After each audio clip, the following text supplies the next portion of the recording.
Bună! Vă prezint rezumatul video al zilei 1342 a războiului din Ucraina. În ultimele 24 de ore, Rusia a pierdut 800 de militari, 2 tancuri, un lansator de rachete, 3 vehicule blindate, 34 de piese de artilerie. Zeci de drone ucrainene au atacat capitala Rusiei și regiunea Moscova, provocând explozii. Potrivit grupurilor publice și presei rusești, explozii s-au auzit în capitala Rusiei și în regiunea Moscovei din cauza unui atac cu drone. Oficialii din Moscova au relatat că atacul a fost efectuat de 30 de drone. Sursele informației: Astra, primarul Moscovei, Serghei Sobyanin, Rosaviația, Maș. În ceea ce privește fumul din satul Comunarca din Moscova, Astra notează că a geolocalizat fotografiile martorilor oculari. Duminică seara și luni noaptea, Sobyanin a relatat despre presupusa doborâre a dronelor, care zburau spre Moscova. Potrivit Astra, locuitorii au raportat explozii în diverse orașe din regiunea Moscovei, inclusiv în capitala Rusiei. În Comunarca, partea Moscovei, fumul era vizibil după explozii, conform fotografiilor cu martori oculari. Astra a geolocalizat filmarea, aceasta a fost într-adevăr filmată în Comunarca, fumul este vizibil în zona împădurită adiacentă proiectului Proezd. După miezul nopții din 27 octombrie, Rosaviația a anunțat suspendarea operațiunilor pe aeroporturile Domodedovo și Zhukovski din Moscova. Potrivit lui Maș, explozii s-au auzit în orașele rusești Domodedovo, Podolsk, Dubna, Ramenskoi, Comunarca, Troitsk și Kolomna. În jurul orei 3 dimineața, Sobyanin a relatat că se presupune că 30 de drone au atacat Moscova. După ora 3 dimineața, Rosaviația a anunțat reluarea operațiunilor pe aeroporturile Domodedovo și Zhukovski. Lavrov a declarat cinic că Rusia nu încalcă memorandumul de la Budapesta. Ministrul rus de externe, Serghei Lavrov, a declarat că Rusia nu consideră că agresiunea sa în Ucraina încalcă în vreun fel memorandumul de la Budapesta. Sursa: Lavrov într-un interviu acordat canalului de YouTube maghiar, Ultrahang, relatează agenția de propagandă RIA Novosti. Discurs acestuia, memorandumul de la Budapesta prevede că Ucraina, la fel ca alte foste republici sovietice care au renunțat la armele nucleare, va primi garanțiile pe care puterile nucleare le acordă statelor nenucleare. Asta e tot. Asta e tot. Aceste garanții prevăd că armele nucleare nu vor fi folosite împotriva puterilor nenucleare care sunt părți la tratatul privind neproliferarea armelor nucleare. Lavrov justifică acțiunile Rusiei invocând faptul că, în paralel cu memorandumul de la Budapesta, aceleași partide au semnat o declarație prin care își subliniază angajamentele de a respecta principiile OSCE, inclusiv drepturile minorităților naționale, democrația și libertatea de exprimare. Potrivit ministrului rus de externe, aceste angajamente ar fi fost încălcate de Kiev. Pentru referință, memorandumul privind garanțiile de securitate în legătură cu aderarea Ucrainei la Tratatul de neproliferare a armelor nucleare, memorandumul de la Budapesta, a fost semnat la 5 decembrie 1994.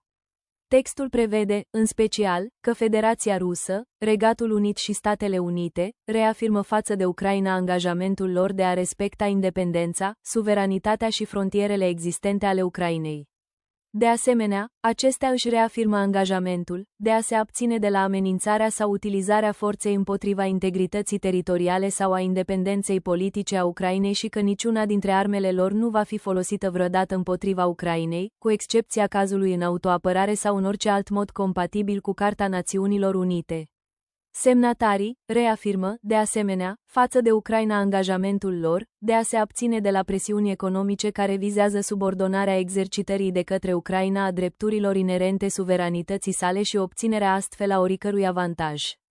Este clar că Rusia a încălcat grav aceste prevederi ale memorandumului de la Budapesta prin agresiunea împotriva Ucrainei din 2014 și prin lansarea unei invazii la scară largă în 2022. Forțele de apărare ucrainene au recâștigat controlul asupra a 2 așezări. În ultimele 10 zile, trupele ucrainene care operează în sectorul Ocheretinsk au recâștigat controlul asupra a 2 așezări, cu Chieriv Iar și Suchețche. Anunțul statului major general al forțelor armate ale Ucrainei spune: situația din aglomerația Pokrovsk-Mirnograd și pe segmentul Ocheretinski din direcție Pokrovsko rămâne dificilă. Inamicul este superior numeric și își intensifică eforturile ofensive, se arată în raport.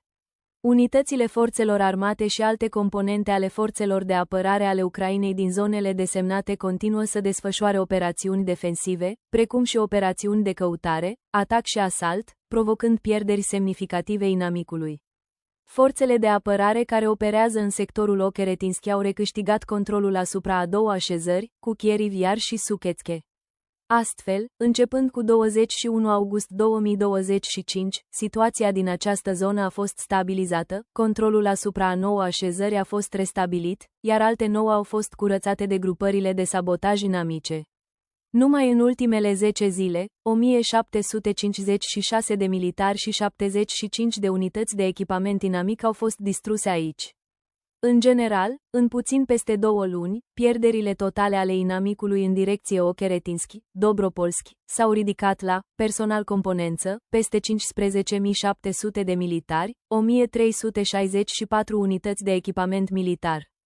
Dintre acestea, 36 sunt tancuri, 121 sunt vehicule blindate de luptă, 162 sunt sisteme de artilerie, 5 sunt MLRS, 447 sunt vehicule, 592 sunt motociclete și ATV-uri și 1 este echipament special.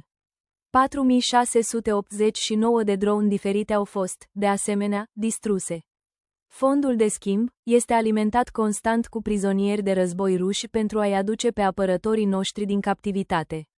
Până la 26 octombrie 2025, soldații ucrainieni au eliberat 185,6 cam la pătrat și au curățat 243,8 cam la pătrat din teritoriul districtului Pokrovski din regiunea Donetsk, se arată în raport.